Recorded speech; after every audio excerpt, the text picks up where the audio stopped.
Hello everyone. We hope that you are doing well. If this is your first time on this channel, welcome to YouTube official verified US Immigration Updates channel, and welcome back if you are returning. We have got some significant news to discuss that could have far-reaching implications on immigration policies and the border. In this video, we're going to talk about the immigration reform opportunities that President Biden can bring the huge change yet not done so far. So once again, good morning, afternoon, or evening, ladies and gentlemen, wherever you are, and welcome again. If you are interested in learning more about this topic, stay tuned until the end of this video.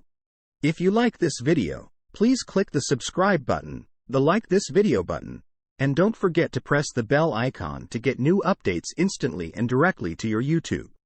So, without any further delay, now let's get into the video and find out what the latest updates are on U.S. immigration.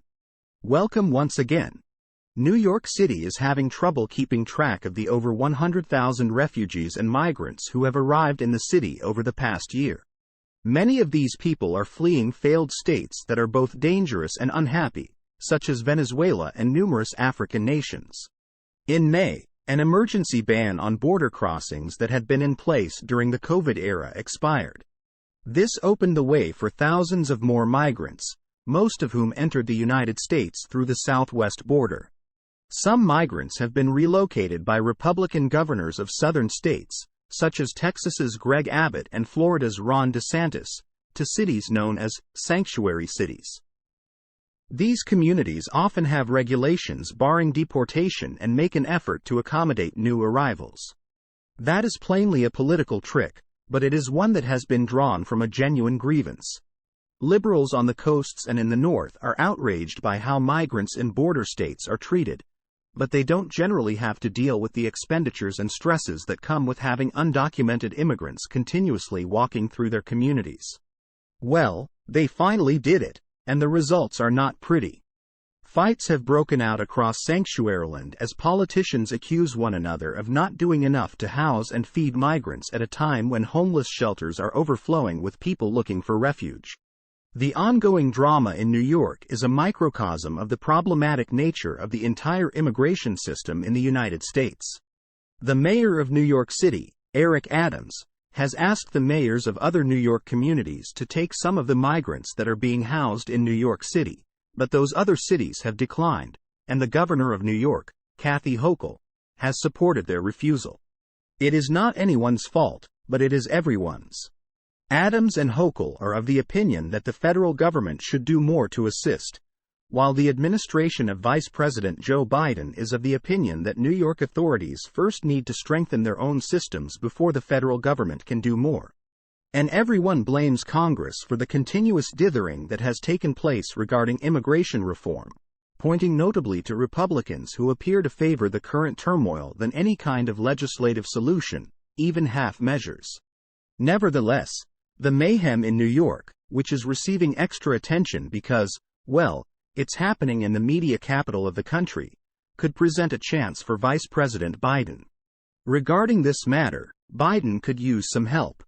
His approval rating across the board is something around 40%, but it's only somewhere around 30% for how he handles immigration.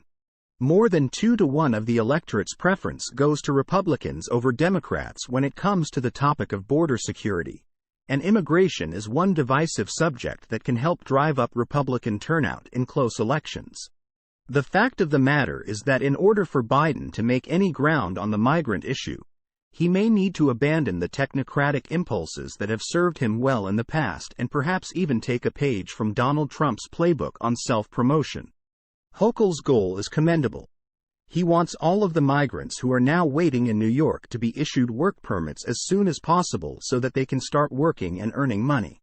This is also the goal of the vast majority of the migrants.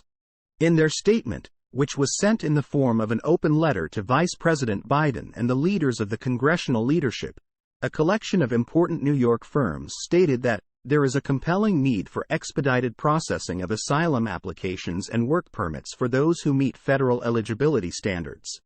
In the letter, which was signed by the CEOs of more than 100 different companies, it was stated that There are labor shortages in many U.S. industries, where employers are prepared to offer training and jobs to individuals who are authorized to work in the United States. Pfizer, BlackRock, Blackstone, Citi, Goldman Sachs, and J.P. Morgan Chase were among the companies that were mentioned in the letter.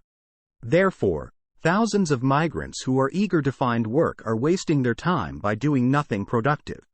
Companies are interested in hiring them but are unable to do so. What exactly is the issue? Right here, at the beginning, is when the problems with the system start to manifest themselves. According to those knowledgeable with the matter, the application procedure for a work permit is convoluted and takes far too much time. From the time you apply for a work permit until you actually receive one, the process typically takes at least 6 months. Immigration attorneys can be helpful, but their services come at a high cost. The situation in the charitable sector is dire. Citizenship and Immigration Services, CIS, is the primary organization that is responsible for approving work permits. A significant number of migrants do not even submit an application for a work permit until they have been in the country for some time and are familiar with the procedures that they are expected to follow. In the event that Congress does not pass any legislation, I question the National Immigration Forum, which is a nonprofit organization that is nonpartisan, regarding how Vice President Biden could be able to assist. The following are some of the recommendations made by the group. Extend the amount of time that work permits are valid for and set some of them to automatically renew in order to make more employees available to process new applications. At the moment, the CIS is in the process of renewing almost 290,000 work licenses. By reducing that backlog, more people will be freed up to deal with newly arrived patients. Find a means for migrants to apply for a work permit as soon as they arrive in the United States, so that the 6-month clock can start ticking as soon as possible. This will ensure that the maximum number of people are allowed to work. It would be helpful if the application form could be translated into a greater number of languages, and the application procedure could stand to be simplified. Increased money and staffing throughout the migrant processing system would certainly be helpful as well, comparable to how Democrats approved increased funds for the Internal Revenue Service, IRS, last year to improve customer service and offer more resources to catch people who cheat on their taxes.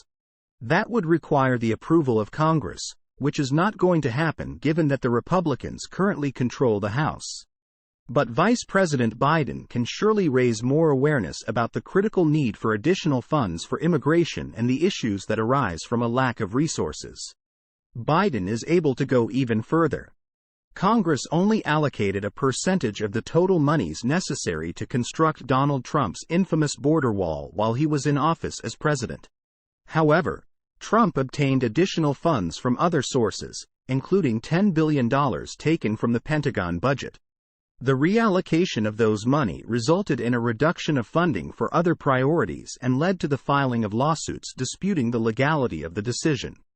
This was not an example of good governance.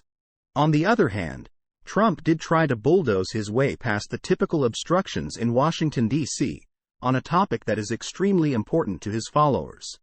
Why doesn't Biden just do it? He does not have to go to the extremes as Trump has by cutting funds for some programs in order to increase funding for others. However, neither would it require billions of dollars.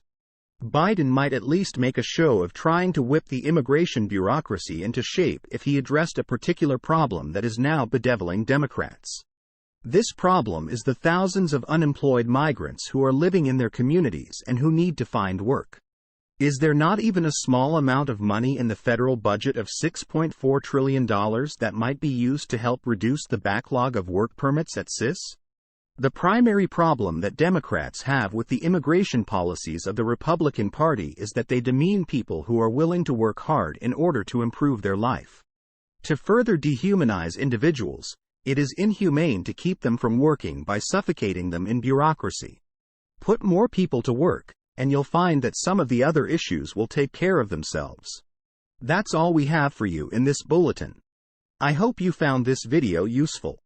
We will continue to keep a close eye on the developments as immigration-related updates and will publish new videos when there are more updates. The U.S. Immigration Update channel provides all necessary visa information and procedures for your U.S. immigration journey. It is important to understand the United States immigration processing steps, visa application requirements, processing times, forms, fees, and more. We will continue to provide all information about U.S. visitor visas such as B1 and B2, work visas such as L1A, L1B, and H1B, student visas, green cards, immigrant visas, EB1, EB2, EB3, EB4, and EB5, and family immigrant visas. Thank you for visiting us today, and we'll see you in the next video. If you haven't subscribed to our channel, please subscribe channel for more U.S. immigration update videos.